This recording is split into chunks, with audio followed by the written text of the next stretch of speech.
Hi, it's Kerry.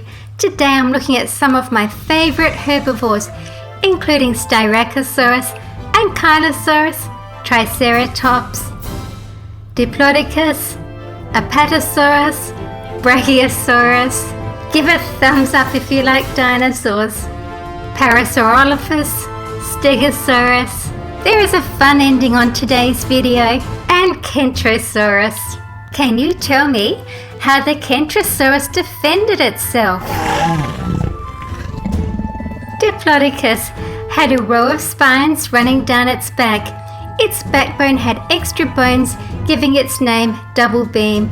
These would help support and move its neck and tail. The long neck may have been used to forage for food in forests that would have been inaccessible due to its massive size, and also for poking into wetlands to get mosses and ferns where they could not stand on firm ground.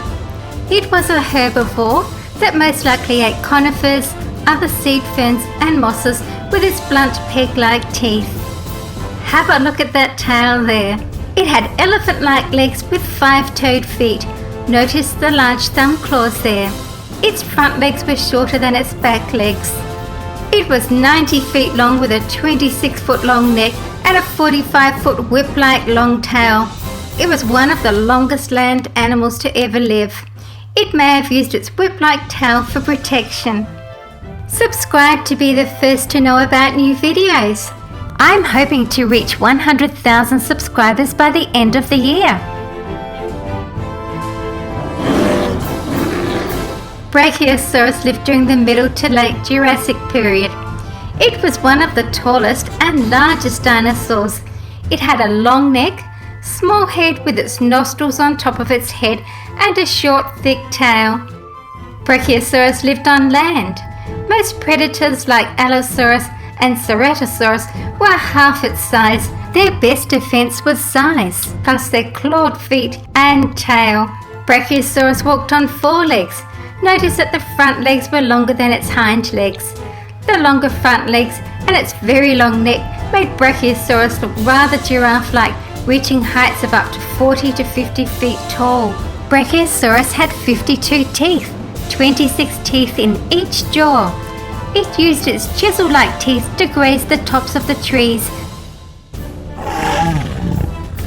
Parasaurolophus lived in the late Cretaceous period. It was a long-crested, duck-billed dinosaur. The crest grew to 6 feet in length and may have helped Parasaurolophus identify male and females, increased hearing ability with acoustic resonance, and also helped regulate body temperature. The Parasaurolophus nostrils are at the end of its narrow, short snout. Parasaurolophus had an unusual tail that was tall but narrow. It may have been brightly coloured and used to attract mates.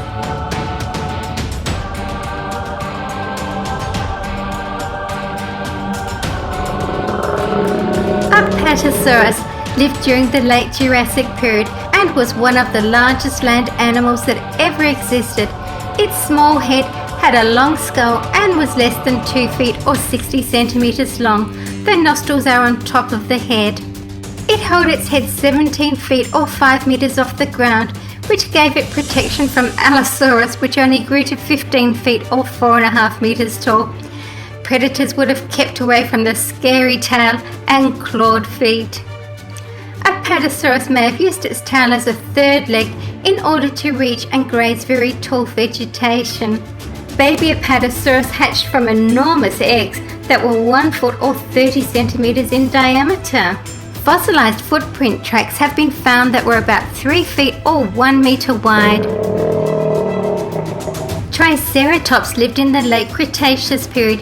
It was the dominant herbivore of its time. It grew to 9 meters or 29.5 feet in length and 3 meters or 9.8 feet in height, weighing somewhere between 6 and 12 tons. It lived at the same time and was probably preyed upon by Tyrannosaurus. When threatened, Triceratops would charge into its enemy like a rhinoceros. Triceratops was quite fearsome to look at with its large bony frill, 3 horns and massive size. Triceratops is the biggest and best known of all ceratopsians. Stegosaurus lived in the late Jurassic period. There are 17 bony plates on its back and a heavily spiked tail for protection. The tail was a lethal weapon. The 4 spikes could be swung under the unprotected belly of a predator with deadly force.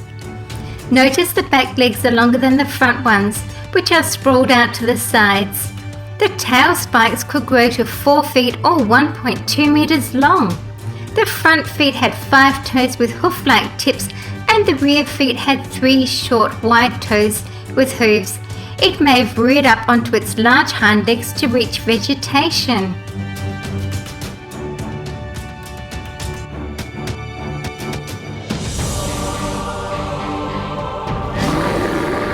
Ankylosaurus lived in the late Cretaceous period.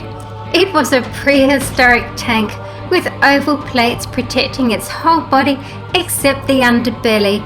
These plates and the 2 rows of spikes along its body, a horned head and a club-like tail protected it well from predators. It even had bony plates as eyelids. It could defend itself by swinging its club-like tail from side to side. The club-like tail could swing with enough force to break the leg bones of most carnivores, including T-Rex. Flipping Ankylosaurus was really the only way to wound it.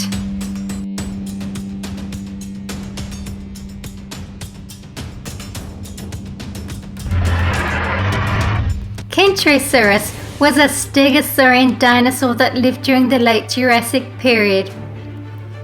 It walked on all 4s with short forelimbs and long straight hind limbs with hoof-like claws on its toes. The longest spikes were on the long horizontal muscular tail and were its main weapon. The tail could possibly swing in a semicircle arc behind it. Swing speeds at the end of that tail were up to 50 kilometers or 30 miles per hour. Continuous swipes with the spiked tail would slash open the skin of its attacker and rip into the soft tissues, possibly breaking ribs or facial bones. More direct blows would have fractured even sturdy leg bones or crippled small to medium-sized theropods. Styracosaurus.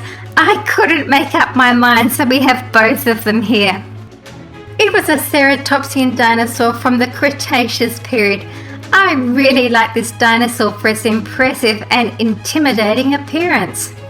It had 6 long horns extending from its neck frill, with smaller horns above each eye and a 60 centimeter or 2 foot long horn protruding from its nose. Styracosaurus was a relatively large dinosaur, reaching lengths of 5.5 meters or 18 feet and weighing nearly 3 tons. It stood about 1.8 meters or 6 feet tall. And here's my other one. It had 4 short legs and a bulky body and a short tail. The skull had a beak and shearing cheek teeth that were continually replaced. They were used for slicing up plants. The strong beak was used for snapping branches. Like other ceratopsians, this dinosaur may have been a herd animal, travelling in large groups, as fossils grouped together have been found in bone beds. Like most ceratopsids, Styracosaurus had large fenestrae, which are the openings in the skull in its frill. Its name means spiked lizard.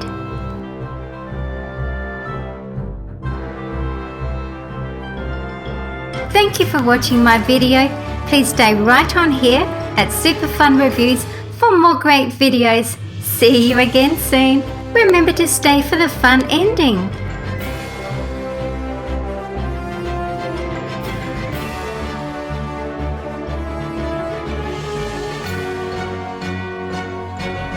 Remember to tell me how the Kentrosaurus defended itself.